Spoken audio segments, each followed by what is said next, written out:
Olá, eu sou a Karina, psicóloga e astróloga, e estou fazendo essa série de vídeos a respeito do temperamento. Como eu disse no vídeo anterior, para quem quiser saber um pouquinho mais sobre a inspiração dessa série, eu recomendo que assista o primeiro vídeo sobre os temperamentos. Eu vou deixar aqui o link para ficar mais fácil para vocês. Então vamos lá, né? Nesse vídeo eu vou, antes de falar dos 4 temperamentos, eu vou falar um pouco sobre o que é o temperamento, que eu acho que tem muita confusão, e é normal que tenha mesmo, né? Sobre o que é essa ideia de temperamento. E muitas pessoas confundem, às vezes, a ideia do temperamento com a personalidade, né? E eles têm, dentro da psicologia e também dentro da astrologia, eles têm marcadores diferentes. O que eu quero dizer, né? Eles são determinados por componentes diferentes. Eles são coisas, para algumas pessoas, né, sutilmente diferentes, mas para outras tem uma diferença mais proeminente. Então, primeiro eu vou falar do temperamento com relação à psicologia, um pouquinho, né, de forma mais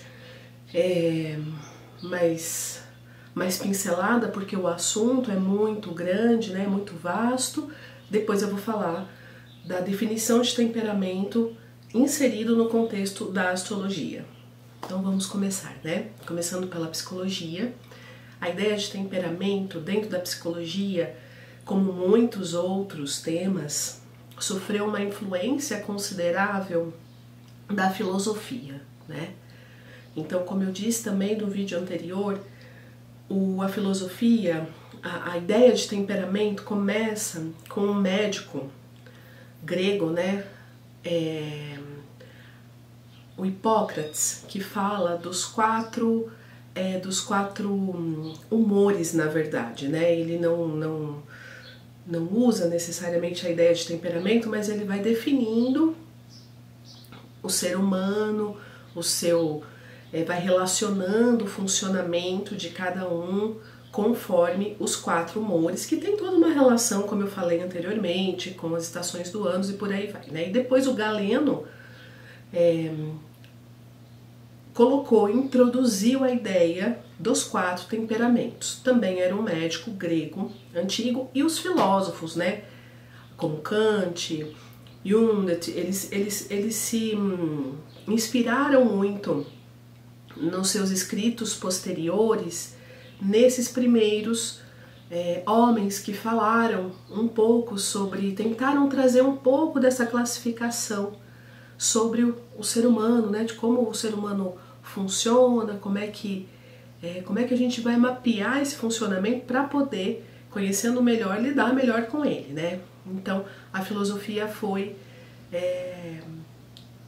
lançando olhares sobre esse assunto, muito influenciada pela visão de Hipócrates e Galeno. E a psicologia, algumas vertentes dela, mais do que outras, ela tem uma influência filosófica muito forte, né? Então, dentro da psicologia, tem os autores que vão falar do temperamento considerando uma perspectiva mais subjetiva, considerando a história do indivíduo, considerando a questão das relações, dos relacionamentos, como que está o relacionamento desse indivíduo, né? Considerando também, junto com todos esses outros elementos, alguns aspectos cognitivos, né? A rapidez de ação do indivíduo, né? A rapidez de pensamento, o tanto de dispersão que essa pessoa tem, enfim, né? Coisas que estão ali presentes na personalidade da pessoa e que dizem respeito a algo mais primordial, né? mais primeiro ali na vida da pessoa, que aí a gente fala do temperamento. Então esses autores dessa vertente mais subjetiva, né, eles consideram essa visão, as emoções, o padrão, há um esforço para se fazer uma leitura do que as pessoas comunicam no campo emocional.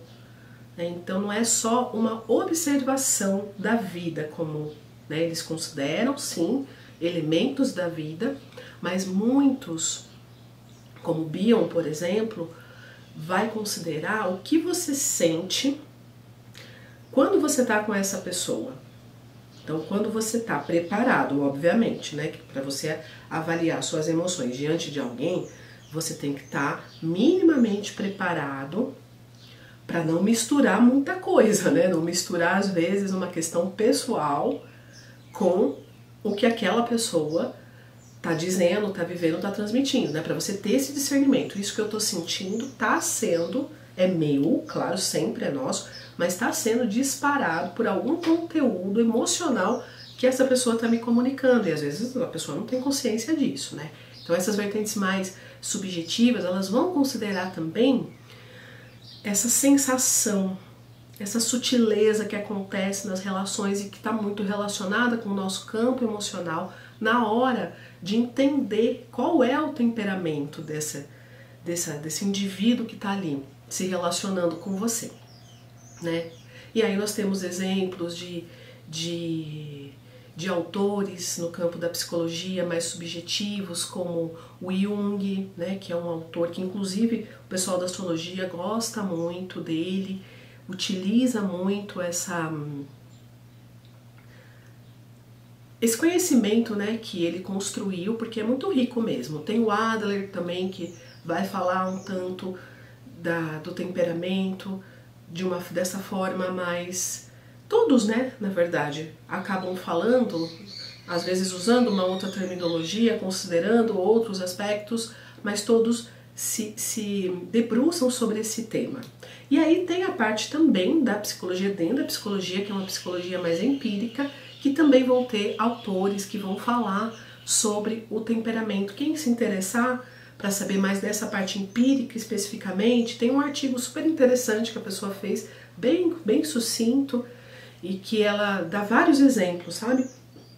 De autores desse campo mais empírico e que foram desenvolvendo teorias sobre o temperamento, muitos também influenciados por esses primeiros sábios, esses primeiros teóricos, e que depois foi se desdobrando em outras coisas, que são leituras empíricas mais voltadas para o biológico, para o comportamento observável.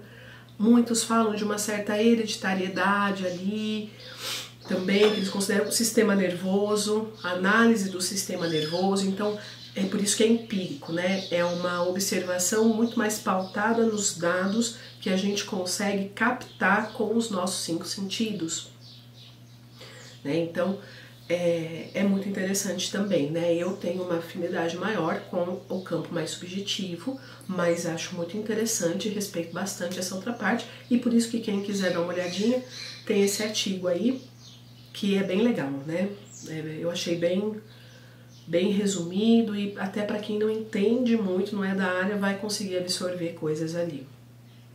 Bom, agora, tem pontos que, conforme a gente vai conhecendo, vai lendo, vai sabendo, eles convergem entre essas duas vertentes básicas ali dentro da psicologia, sobre o temperamento. Então, por exemplo, quando você tem uma visão mais sintética, mais integrada das leituras sobre esse tema, você percebe que para ambos o temperamento, ele aparece, são traços do nosso funcionamento que aparecem muito precocemente na nossa vida, na infância. Então são características que já estão ali se manifestando, e muitos autores falam que se manifestam quando você é um bebezinho recém-nascido, através de entonação de choro, através de o sono, de todos esses componentes que a gente consegue observar numa criança, num ser bem pequenininho. Então o temperamento seria algo que já vai sendo manifesto ali, logo nos primeiros anos de vida da pessoa, Uma outra característica que também aparece com uma certa frequência em todos esses autores, que vão falando sobre o temperamento, é uma certa estabilidade do temperamento.